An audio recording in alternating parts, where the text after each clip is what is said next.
Hello everyone. आपके अपने platform Siddhartha official पर हार्दिक स्वागत है। आज के इस ऑनलाइन सीरीज में एलटी ग्रेड, जीआईसी, जीडीसी इस एग्ज़ाम में जो जीएस के क्वेश्चन आते हैं और जीएस के क्वेश्चन को हम लोग सॉल्व करेंगे।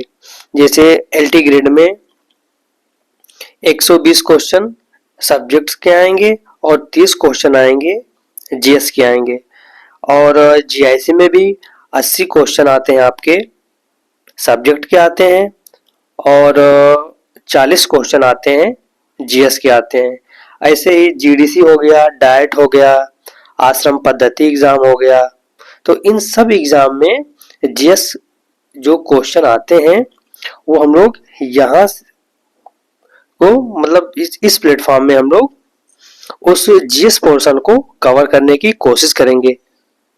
आप लोग जो जीएस की जिम्मेदारी है इस प्लेटफॉर्म सिद्धार्था ऑफिशियल पर सौंप सकते हैं और इस प्लेटफॉर्म पर आप लोग विश्वास दिखा सकते हैं कि जो जीएस की जिम्मेदारी है हम बखूबी निभाएंगे और जीएस के लिए आपको कहीं भटकना नहीं पड़ेगा।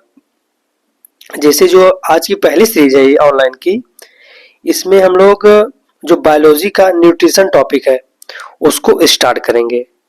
ऐसे ही कल कोई दूसरा टॉपिक स्टार्ट कर लेंगे, हिस्ट्री पढ़ लेंगे, पॉलिटी पढ़ लेंगे। मतलब जो डे वाइज है एक एक टॉपिक अल्टरनेट डे पे सब्जेक्ट चेंज होते रहेंगे आपके।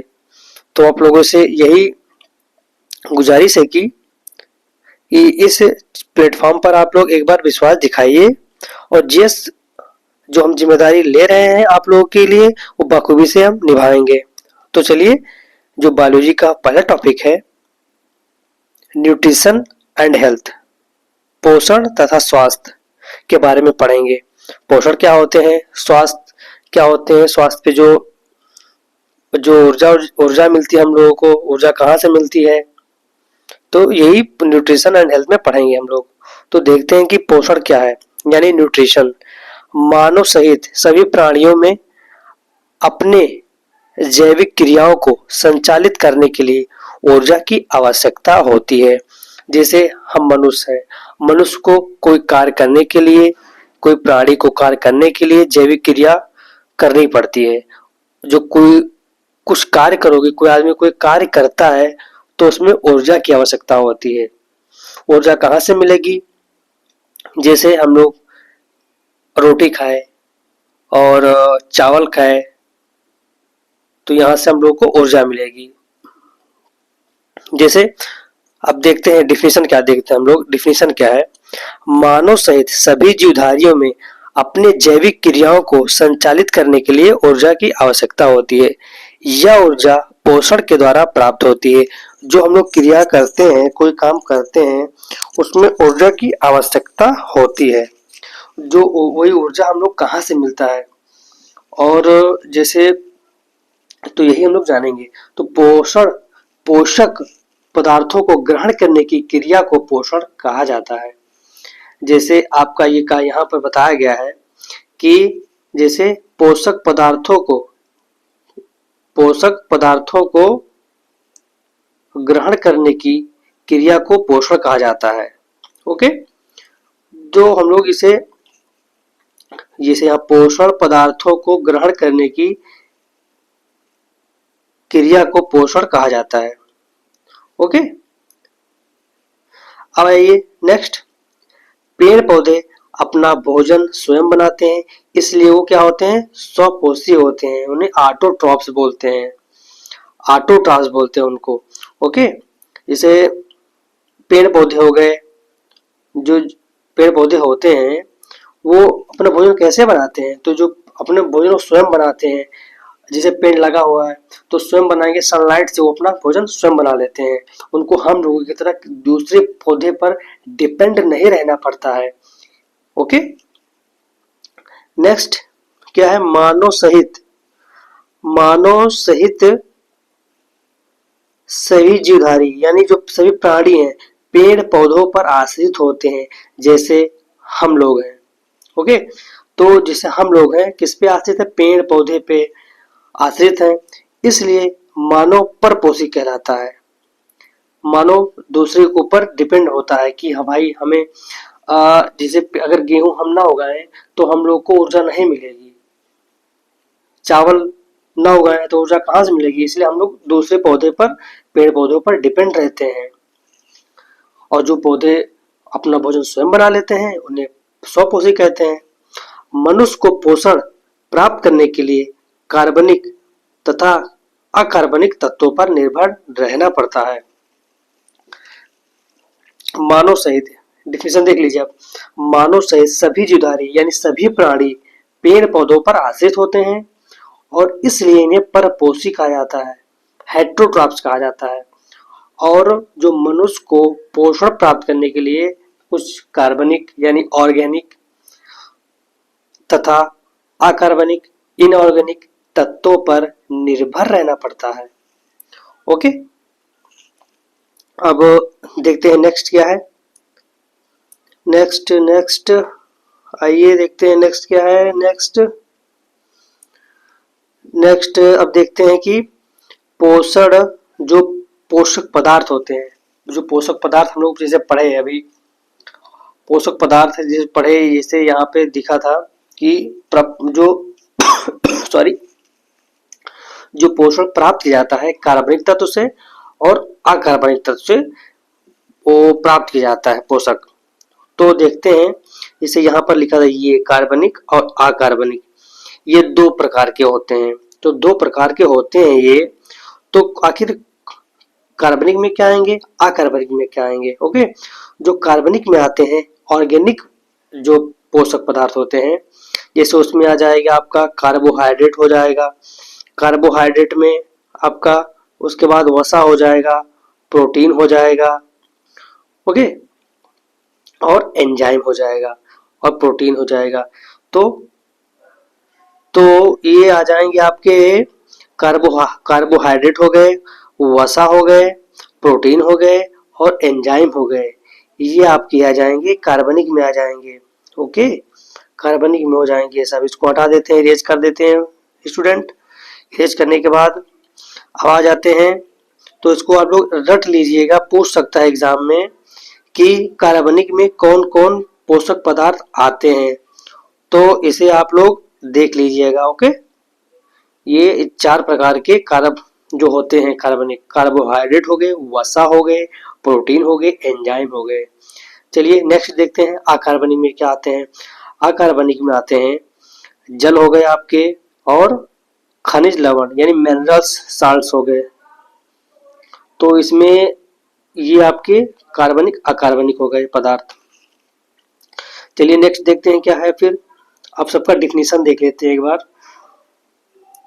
जो अब देखते हैं कार्बोहाइड्रेट क्या आता है। जो कार्बनिक में कार्बोहाइड्रेट होता है उसे उसकी डिफिनीशन देख लेते हैं। जो कार्बोहाइड्रेट एक क्या होता है, ऊर्जा प्राप्त होता है। जैसे कार्ब्स हमें कहाँ से मिलता है, कार्ब्स हमें मिलता है जो कुछ हम भोजन ग्रहण करते हैं, जैसे रोटी खाए, चपाती खाए, ब्रेड खाए, चावल खाए, इसमें कार्ब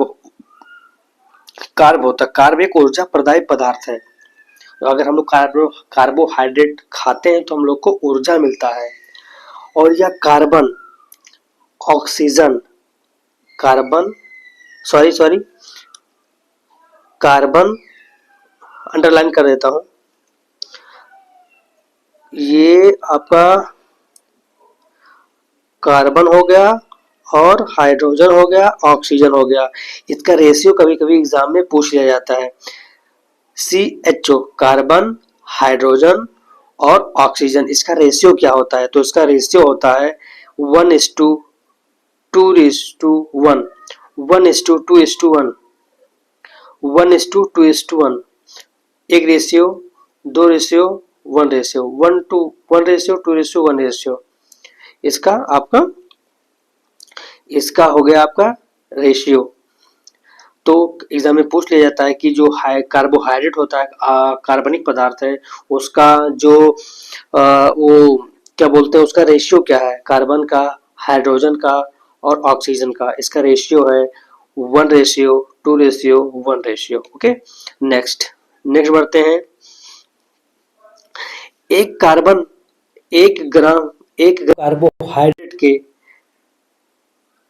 जारण से लगभग 4.2 कैलोरी ऊर्जा मुक्त होती है। अगर 1 ग्राम कार्बोहाइड्रेट का माल्ट जो अगर खाते हैं तो 4.2 ग्राम, 4 पॉइंट अंडरलाइन देखिए, अगर आप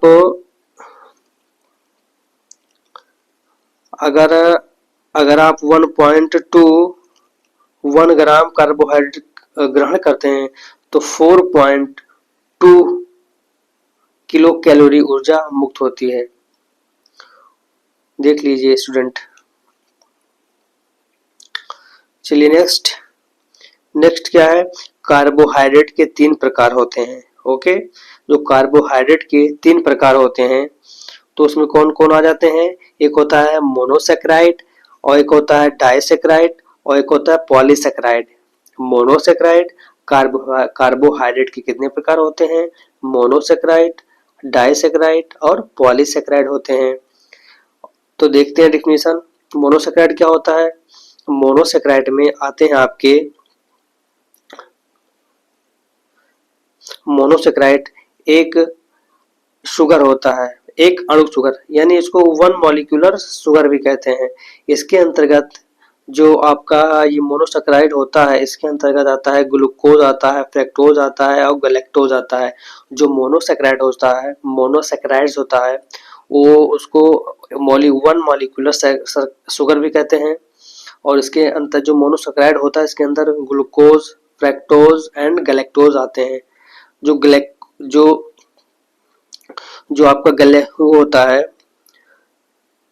जो आपका ग्लूकोज, जिसे मोनोसेक्राइड के अंतर्गत ग्लूकोज आते हैं, तो ग्लूकोज का पुनः पाचन नहीं होता। जो ग्लूकोज हम लोग खाते हैं उसका पुनः पाचन नहीं होता है, यह तुरंत ऊर्जा प्रदान करता है।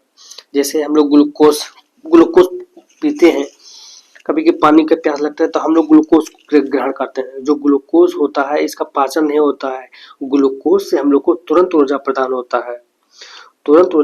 होता है, तो इंस्टेंट एनर्जी मिलता है। इसलिए खिलाड़ियों को तत्काल ऊर्जा के लिए ग्लूकोज दिया जाता है। आप लोग देखे होंगे कभी कभी हम ही लोग बाहर से आते हैं, थकान महसूस करते हैं, एनर्जी लो हो जाती है, तो हम लोग ऊर्जा के लिए ग्लूकोज पाउडर को ग्रहण करते हैं। ओके, नेक्स्ट देखते हैं। जो ग्लूकोज होता है, ग्लूकोज को अंगूर की शर्करा भी कहते हैं, यानी जो ग्रेप्स का शुगर भी कहते हैं। जो ये होता है ग्लूकोज को अंगूर की शर्करा भी कहते हैं। एग्जाम में कभी कभी पूछ लिया जाता है इसका नाम। ओके, तो उसको आप लोग याद रखिएगा। नेक्स्ट, प्रकृति में पाई जाने वाली सबसे मीठा शर्करा फ्रक्टोज होती है। जो हमारे नेचर में होता है, हमारे प्रकृति में होता है, सबसे मीठी चीज होती है, जो सबसे मीठी चीज होती है, क्या होती है? फ्रक्टोज होती है। फ्रक्टोज की सर्वाधिक मात्रा शहद में पाई जाती है। जो हम लोग शहद पीते हैं उसमें फ्रक्टोज होता है। फ्रक्टोज फलों की शर्करा भी कहते हैं। फ्रक्टोज को फलों की शर्करा भी कहते हैं। ओके, नेक्स्ट देख लेते हैं। और सैकरीन मानव निर्मित शर्करा होती है। यह ग्लूकोज से लगभग 50 गुना मीठी शर्करा होती है। जो सैकरीन होता है, एक तो आप ग्लूकोज पढ़ चुके इंस्टेंट एनर्जी के लिए, और एक फ्रक्टोज हो गया। फ्रक्टोज में सबसे ज्यादा मीठा होता है, जो सबसे ज्यादा मात्रा शहद में पाई जाती है, और इसको बोलते हैं फलों की शर्करा भी बोलते हैं। एक नेक्स्ट आ जाता है सैकरीन। जो सैकरीन होता है मानव निर्मित होती है, जो हम लोग बनाते हैं। ये ग्लूकोज से लगभग 50 गुना मीठी होती है। जो हम लोग कोल्ड ड्रिंक पीते हैं या इंस्टेंट ड्रिंक कोई पीते हैं एनर्जी लाने के लिए, उस सैकरीन की मात्रा उसमें पड़ा होता है। जैसे आप लोग वो स्टिंग पीते होंगे, कितना मीठा होता है। ये सब बहुत नुकसान करता है हमारे शरीर के लिए। नेक्स्ट अब देखते हैं, हम लोग देख चुके हैं मोनोसेक्राइड के प्रकार। तो मोनोसेक्राइड देख चुके हैं, मोनोसेक्राइड के अंदर क्या क्या आते हैं, जैसे ग्लूकोज हो गया, फ्रक्टोज हो गए और गैलेक्टोज हो गए। ओके, गैलेक्टोज हो गए।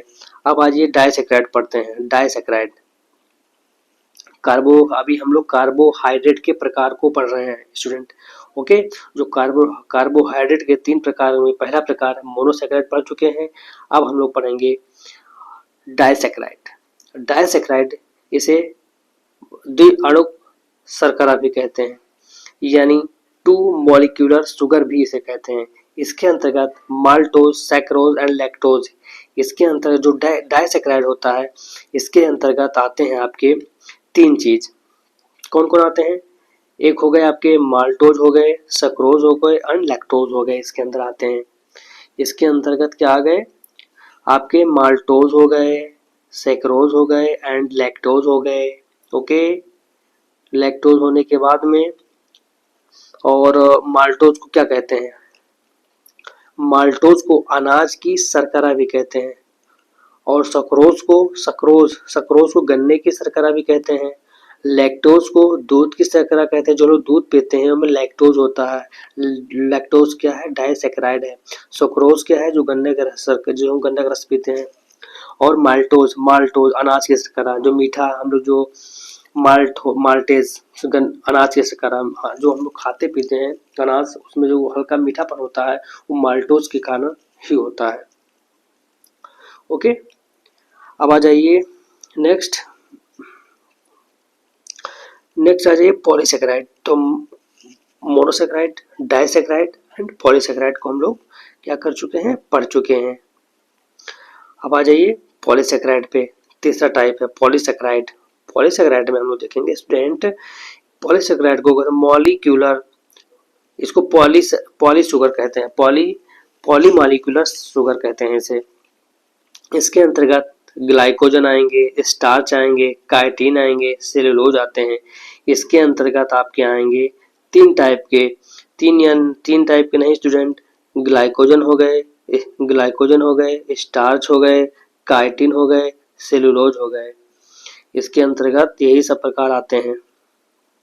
ओके, कौन कौन से आते हैं आप बताइए पॉलीसैकराइड के बारे में? पॉलीसैकराइड में आपके आ जाएंगे कौन कौन, आप बताइए, कमेंट में लिख के हमको बताइए, तभी याद होगा आप लोगों को। ओके, तो हम भी अंडरलाइन कर देते हैं इसमें स्टूडेंट। ग्लाइकोजन हो गए और स्टार्च हो गए, काइटिन हो गए एंड सेलुलोज हो गए। ओके, हमें कमेंट के माध्यम से इस चारों का नाम चाहिए आप लोगों से। ओके, अब देख लेते हैं सेलुलोज। जो सेलुलोज होता है प्रकृति में सर्वाधिक मात्रा में पाई जाने वाली शर्करा होती है, सुक्रोज होता है, शुगर होता है। ओके, जो सेलुलोज होता है नेचर में, हमारे प्रकृति में सबसे अधिक मात्रा में पाई जाने वाली शर्करा होती है, शुगर होता है। Okay, sucrose. अब देखते हैं स्टार्च। ओके, स्टार्च पौधों में संचित भोज्य पदार्थ जैसे आलू, चावल। ओके, जो हम लोग आलू खाते हैं पॉलीसैकराइड है। पॉलीसैकराइड की जो अंतर्गत आएंगे ये सब आएंगे। ओके, हम 4-5 ये पढ़ चुके हम लोग, glycogen, starch, chitin and cellulose. Okay, जो सेलुलोज होता है प्रकृति में सर्वाधिक मात्रा में पाई जाने वाली शर्करा होती है। फिर आ जाइए देखते क्या स्टार्च। आप लोग याद करते रहिए कमेंट के माध्यम से, ये आपको मैं थ्योरी करा रहा हूँ, सोच लीजिए बस कुल मिला के। यहाँ से क्वेश्चन जीएस की कहीं अलग नहीं जाएंगे, आप विश्वास करिए। ओके, और जो नए हो भाई तो चैनल को हमारे सब्सक्राइब करिए और शेयर करिए। ओके, फिर देख ले आइए स्टार्च देखते हैं जो हम लोग पढ़ रहे थे। ओके, जो स्टार्च होते हैं पौधों में संचित, जैसे आलू और जो धान या चावल होता है उसमें एक भोज्य पदार्थ संचित होता है। जो हम लोग आलू खाते हैं, चावल खाते हैं, उसके अंदर स्टार्च होता है। ओके, संचित भोज्य पदार्थ होते हैं। ग्लाइकोजन, अब पूछ लेता है कि स्टार्च कहाँ पाए जाएंगे, तो आप लोग को स्टार्च जो पौधे होते हैं उसमें संचित होता है, उसके अंदर स्टोर रहता है। जैसे आलू, चावल एंड सो ऑन, जो पौधे हो गए जो उसमें संचित स्टोर रहेगा उसी को स्टार्च बोलेंगे, खाने पीने वाली चीज जो होगी। फिर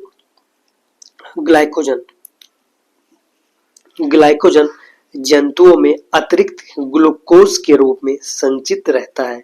जो ग्लाइकोजन होता है, जो एनिमल्स होते हैं उनमें एक्स्ट्रा ग्लूकोज स्टोर रहता है, जो उनको आवश्यकता पड़ने पर पुनः ग्लूकोज में परिवर्तित हो जाता है।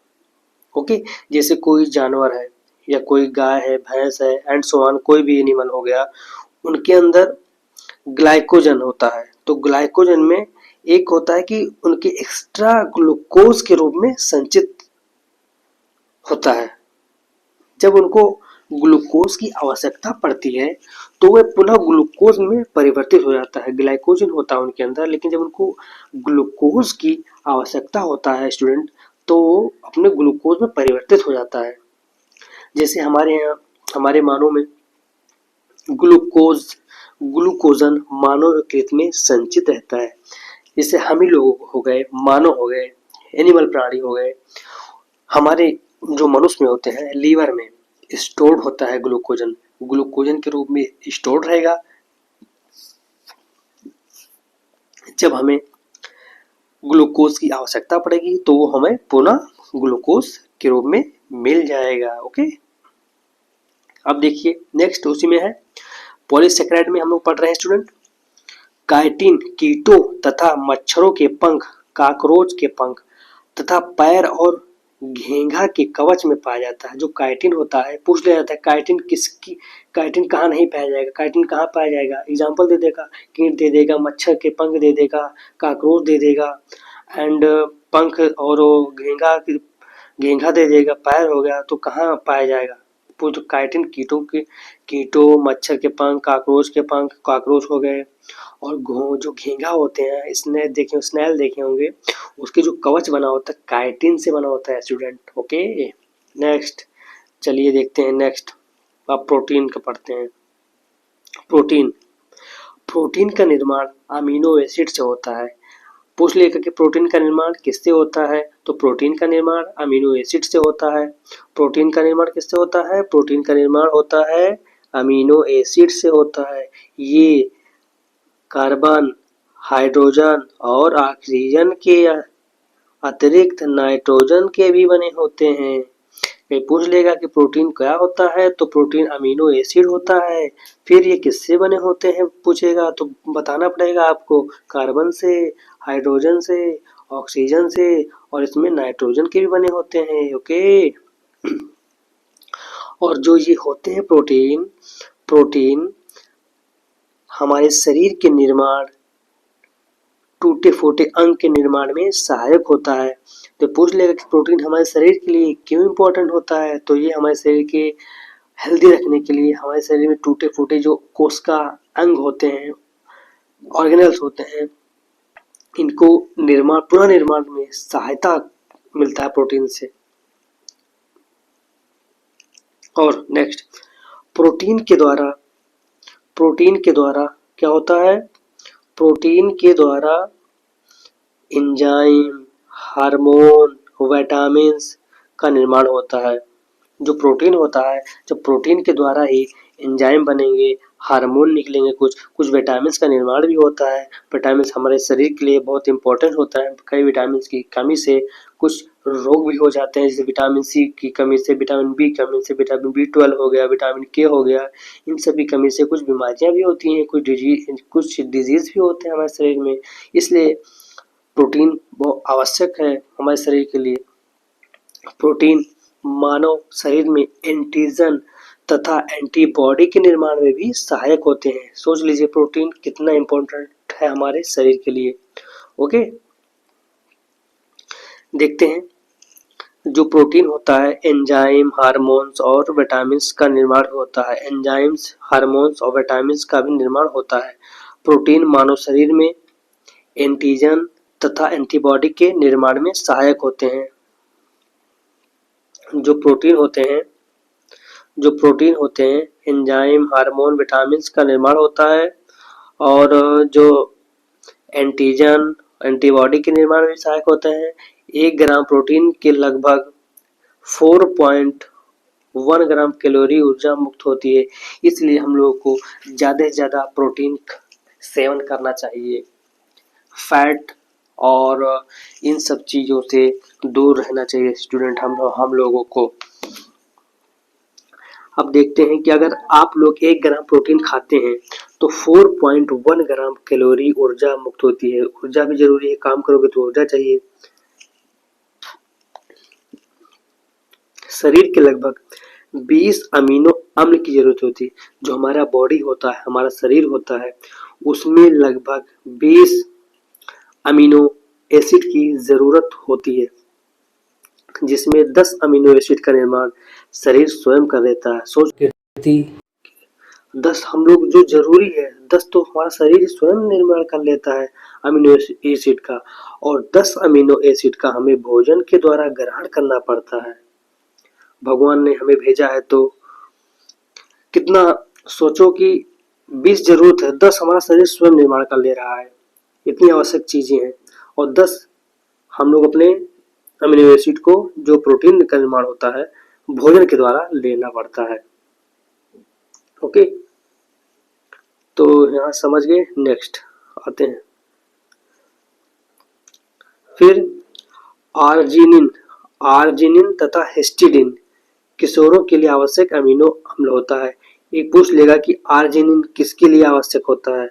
आर्जिनिन और हिस्टिडिन जो एडल्ट्स होते हैं, उनमें प्रोटीन निर्माण के लिए अमीनो अम्ल का बहुत जरूरी होता है, उनके अंदर होना चाहिए। प्रोटीन का नामकरण वर्जिलियस तथा मुल्डर नामक वैज्ञानिक ने किया था। प्रोटीन का पूछ लेगा नामकरण किसने किया था, वर्जिलियस तथा मुल्डर नामक वैज्ञानिक ने किया था। अब देखते हैं प्रोटीन के प्रकार कितने हैं। ये भी एग्जाम पूछ ले, प्रोटीन के प्रकार कभी कभी आ जाता है गाइस। तो जैसे प्रोटीन के प्रकार, ओके, प्रोटीन के प्रकार में ये 3 प्रकार के होते हैं। पहला सरल प्रोटीन,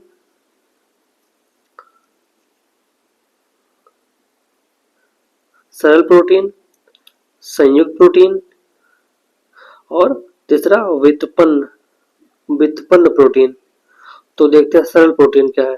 जो सरल प्रोटीन होता है, वे प्रोटीन होते हैं जिनका निर्माण केवल अमीनो अम्ल के द्वारा होता है, जैसे ग्लोब्यूलिन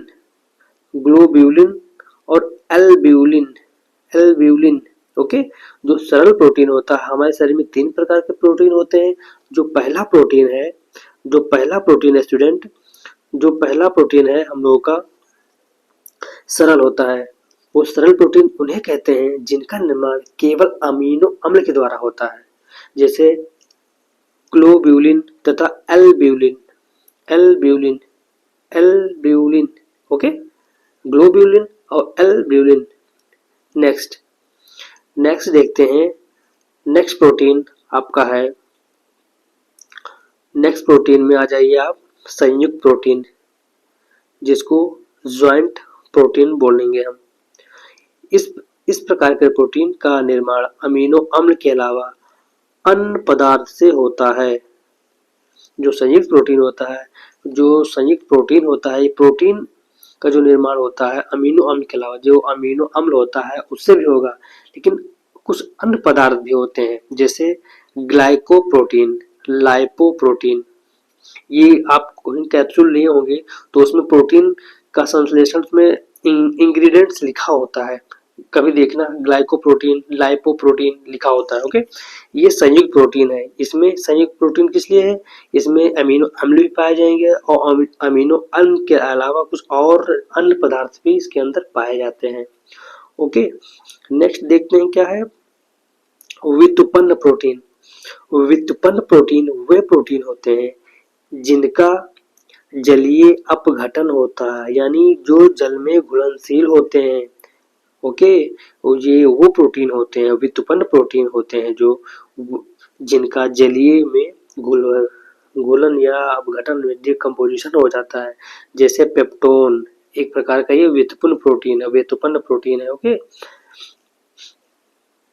अब देख लेते हैं, नोट में कुछ दिया हुआ है क्वेश्चन, तो इसको हाईलाइट कर लेते हैं अच्छे कलर से कोई। ओके, इस कलर से करते हैं, बड़ा लाल दिखना चाहिए। ओके, तो प्रोटीन की कमी से, अगर हमारे शरीर में प्रोटीन कमी हो जाती है तो कौन से रोग होगा, क्वाशियोरकर नामक रोग हो जाता है। कभी पूछ लेता है, ओके, किस पूछेगा कि क्वाशियोरकर रोग नामक रोग हो जाता है प्रोटीन की कमी से। क्वाशियोरकर रोग शरीर के ऊतकों यानी टिश्यू में पानी भर जाता है, जिससे शरीर फूल जाता है, प्रोटीन कमी है तो। यदि प्रोटीन के साथ साथ कैलोरी की भी कमी हो जाती है तो मनुष्य को मेरस्मस नामक रोग हो जाता है। अगर पूछ लेगा कि अगर मनुष्य के शरीर में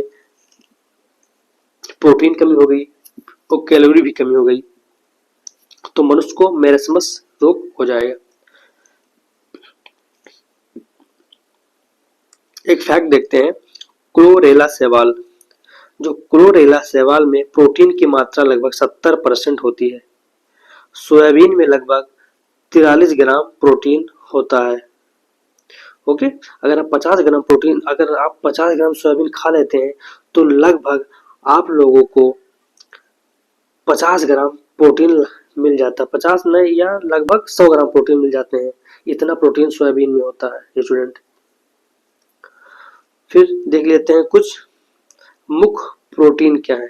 जो प्रोटीन होता है अमीनो अम्ल से बना होता है, उन्हीं को हम लोग कुछ प्रोटीन, मेन टाइप्स प्रोटीन है उनको, जैसे कपास में कौन से प्रोटीन्स पाए जाते हैं? गोसिपिन दाल में, प्रोलैमिन पूछ लिया जाता है कभी कभी, कपास में कौन से प्रोटीन पाए जाएंगे? कपास में गोसिपिन, दाल में, दाल तो एकदम आप लोग याद रखे रहिएगा इसको, दाल तो पूछ सकता है। ओके, प्रोलैमिन किसमें पाया जाएगा? दाल में पाया जाता है। मक्का में जिन। ओके, दूध में कैसीन नामक प्रोटीन पाया, ये भी याद रखिएगा। और रक्त में फाइब्रिन नामक प्रोटीन पाया जाता है। अनाज में ग्लूटेलिन्स, जो अनाज होता है उसमें ग्लूटेलिन्स। और नाखून में केराटिन होता है। अंडे में एल्बुलिन होता है, अभी जो हम लोग पीछे पढ़े हैं। गर्म करने पर जिलेटिन, सबसे तेज गर्म करने वाला प्रोटीन, गर्म करने पर सबसे तेज काम करने वाला, गर्म करने पर जिलेटिन सबसे तेज काम करने वाला प्रोटीन होता है। मांसपेशियों में मायोसिन होता है प्रोटीन। गेहूं में कैलाडीन, ये भी पूछ सकता है, गेहूं में कौन सा प्रोटीन होता है? ग्लियाडीन। और मांसपेशियों में मायोसिन होता है। अब पढ़ते हैं फैट। अब हम लोगों ने अभी क्या क्या पढ़ा, चाहे तो आप लोग रिवाइज कर लीजिएगा इसको। फैट इतना हम लोग पढ़ लेंगे और कल हम लोग पढ़ेंगे फैट के जो वसा होती है, वसा को हम लोग कल जो अगला टर्न आएगा इसका वसा के बारे में हम लोग पढ़ेंगे फैट। तो हम लोगों का ये प्रोटीन तक हम लोग कवर कर चुके हैं। ओके, प्रोटीन कवर हो गया हम लोगों का, और हम लोग यहाँ से स्टार्ट करेंगे नेक्स्ट टाइम, जब भी क्लास होगी हमारी यहाँ से स्टार्ट करेंगे। ओके, फैट से। तो स्टूडेंट, आपको ये क्लास कैसी लगी आप हमें कमेंट के माध्यम से बता सकते हैं, या और कुछ सुझाव देना चाहते हैं तो मैं आपका सदा आकांक्षी रहूँगा। और स्टूडेंट, ये जो भी स्टूडेंट LT ग्रेड GIC की GS की तैयारी करना चाहते हैं वो हमारे चैनल के माध्यम से जुड़ जाएं। मैं आपको गारंटी देता हूँ कि आप लोगों को कहीं जाना नहीं पड़ेगा, यहीं से आपका GS कवर हो जाएगा, विश्वास करिए। ओके, अगर आपको कुछ रिक्वायरमेंट हो तो आप हमें कमेंट के माध्यम से बता दीजिएगा। Thank you very much, thank you, धन्यवाद।